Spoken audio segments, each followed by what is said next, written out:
Salmo 119, o maior livro da Bíblia, são 176 versos, e nesse monte de verso eu escolhi alguns tópicos para conversar com vocês sobre eles, algo que, com certeza, se você grudar a sua mente, os seus olhos ao que você vai ouvir agora, com certeza Deus vai despertar algo em você, vai fazer alguma coisa dentro de você para você entender quem você é e todas as armas que nós temos disponíveis ao nosso favor, dentro da palavra de Deus.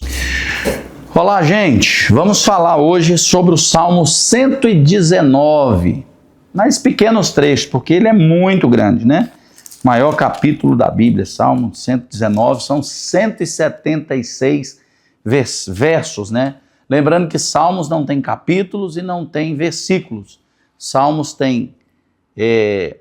são números e versos, por se tratar do inário de Israel. E hoje eu quero falar sobre algumas coisas que a palavra de Deus faz em nossa vida, baseado no Salmo 119. Quando nós estamos falando de buscar o Senhor, nós estamos falando muito além de cultuar a Ele em um templo. Estamos falando de vida diária, do que Tiago sempre defendeu, que é a nossa vida cotidiana. Cuidados que a gente tem que ter para agradá-lo em tudo que fazemos. E a sua palavra nos ilumina para isso. O homem é um ser tricótomo, ou seja, ele é corpo, né, alma e espírito. Então o homem é um espírito que tem uma alma e que habita em um corpo. Isso é fato, né? A alma é a mente, a vontade, as emoções, e é isso que rege o homem na terra. Tudo está ligado ao que o homem deseja, ao que ele pensa, como ele se relaciona. Hebreus 4:12 vai dizer que somente a palavra de Deus ela é apta para dividir alma, espírito, juntas e medulas. Ou seja, Tiago 1:21 diz que, portanto, despojando-vos de toda impureza e acúmulo de maldade, acolhei com mansidão a palavra em vós implantada, a qual é poderosa para salvar a vossa alma. O que nos dá saúde, nós temos como regra de fé, é a palavra de Deus, é a Bíblia Sagrada. Quando o salmista está dizendo que a sua alma tem observado, ele diz que tudo que envolve, ele pesa na palavra, ele faz de acordo com a palavra. E temos que seguir alguns cuidados a partir do Salmo 119. Primeira coisa que eu percebo nos Salmos e que é de extrema importância é sobre o nosso olhar. Jesus diz que o nosso olho é a candeia do corpo. E o Salmo 119, o verso de número 37, vai dizer assim: desvia os meus olhos para que não vejam a vaidade e vivifica-me no teu caminho. Então a primeira coisa que nós aprendemos é que no Salmo 119, a palavra de Deus nos ensina a olhar. Como nós devemos olhar? Como deve ser o olhar do cristão? Como devem ser os nossos olhos? Mateus 6:22, como eu já disse, Jesus falando sobre isso, ele vai falar, a candeia do corpo são os olhos. De sorte que se os teus olhos forem bons, olhe bem a importância do nosso olhar, dos nossos olhos. Se os nossos olhos forem bons, todo o teu corpo será luz. Se, porém, os teus olhos forem maus, o teu corpo será tenebroso. Se, portanto, a luz que em ti há trevas, quão grandes serão tais trevas? E aí, 1 de João vai completar isso, capítulo 2, verso 16, porque tudo que há no mundo, concupiscência da carne, concupiscência dos olhos e a soberba da vida, não é do Pai, mas é do mundo. Então a palavra de Deus nos ensina como devemos olhar, como nós devemos tratar com os nossos olhares. Em segundo lugar, a palavra de Deus nos dará cuidado com as amizades. Gente, amizade é uma coisa muito séria. É muito séria. Pessoas que você coloca perto do seu casamento, perto dos seus filhos, pessoas que você coloca perto da sua intimidade, dos seus planos, dos seus projetos, né? Salmo 119, 115 vai dizer isso.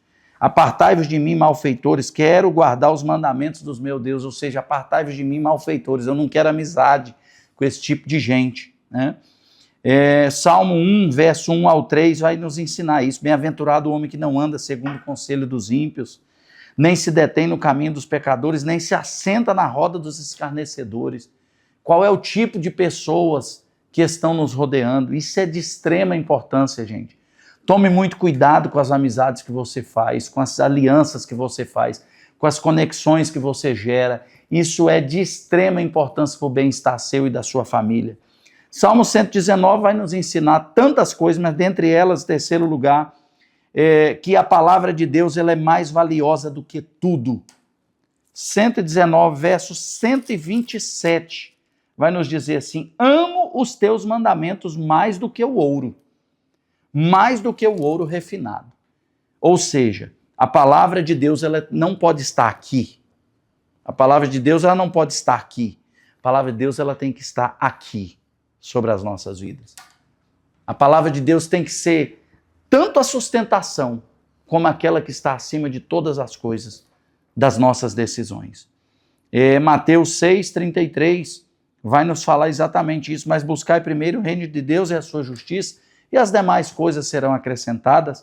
Em quarto lugar, a palavra nos traz a paz. Isso mesmo, a palavra de Deus ela é a única capaz de nos dar a paz que nós precisamos. Está lá no verso 165, que vai nos falar da seguinte forma: grande paz tem os que amam a tua lei. Para eles não há tropeço. O mundo está aí desesperado em busca de paz. Os homens, os políticos, os governantes prometendo paz, prometendo essas mudanças. Mas a única paz que nós realmente podemos ter, ela está em Cristo Jesus. Ela está na palavra de Deus. A palavra de Deus é que vai gerar paz dentro do nosso coração, gerando essa confiança para nós vencermos as aflições dessa vida, vencermos as ansiedades dessa vida.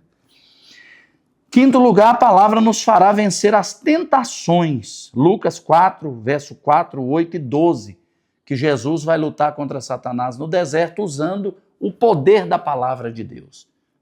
Salmo 119 todinho está nos ensinando que a palavra é poderosa para nos ajudar a vencer as tentações. A palavra no coração não nos deixa viver uma vida de pecado. Tá? Salmo 119, o verso de número 9 ao 11 vai dizer: de que maneira poderá o jovem guardar puro o seu caminho? Observando segundo a tua palavra. De todo o coração te busquei, não me deixes fugir aos teus mandamentos. Guardo no coração as tuas palavras, para não pecar contra ti. Então, a palavra no coração não vai nos deixar viver uma vida de pecado. E entenda, isso é uma decisão que nós tomamos. Deus não é Deus responsável pelo pecado que eu cometo ou deixo de cometer. É uma decisão minha. Unicamente, exclusivamente minha. O verso de número 30 vai dizer: escolhi o caminho da fidelidade e decidi-me pelos teus juízos. Olha, eu escolhi ser fiel. A Bíblia diz: e Daniel decidiu no seu coração não se contaminar com as iguarias do rei. Olhe bem, é uma decisão. Fidelidade é decisão diária que nós temos que tomar. E a Bíblia está nos ensinando isso. Não nos deixa viver uma vida de pecado. A palavra nos faz andar com largueza. A palavra nos dará sucesso. Salmo 119, verso 45. E andarei com largueza, pois me empenho pelos teus preceitos. Aqui está falando de andar, da palavra nos trazer sucesso, nos fazer próspero, nos fazer abençoado em tudo aquilo que nós fazemos. Em último lugar, a palavra nos dá prazer e vida na angústia ou nas crises. Eu quero falar exatamente com você que está me ouvindo, que talvez esteja vivendo a maior crise de toda a sua vida. Salmo 119, o verso de número 50, vai dizer assim: o que me consola na minha angústia é isso, que a tua palavra me vivifica. A palavra de Deus gera vida na sua vida hoje. A palavra de Deus gera alegria nessa tristeza. A palavra de Deus te faz vencer essa angústia que você está vivendo, essa crise existencial que você está passando, esse momento difícil na sua casa. O Espírito Santo nesse dia me impulsiona a dizer para você: a palavra de Deus gera vida onde há morte. Creia. E para terminar, o Salmo 119, o verso de número 143, vai nos afirmar da seguinte forma: sobre mim vieram tribulação e angústia, todavia os teus mandamentos são o meu prazer. Que a palavra de Deus no Salmo 119 hoje possa trazer respostas para a tua vida, respostas para os teus dilemas. Que a palavra de Deus hoje seja um alívio para a tua alma, em nome de Jesus. Pois somente na palavra dele nós podemos experimentar a vida eterna em Cristo Jesus. Deus te abençoe.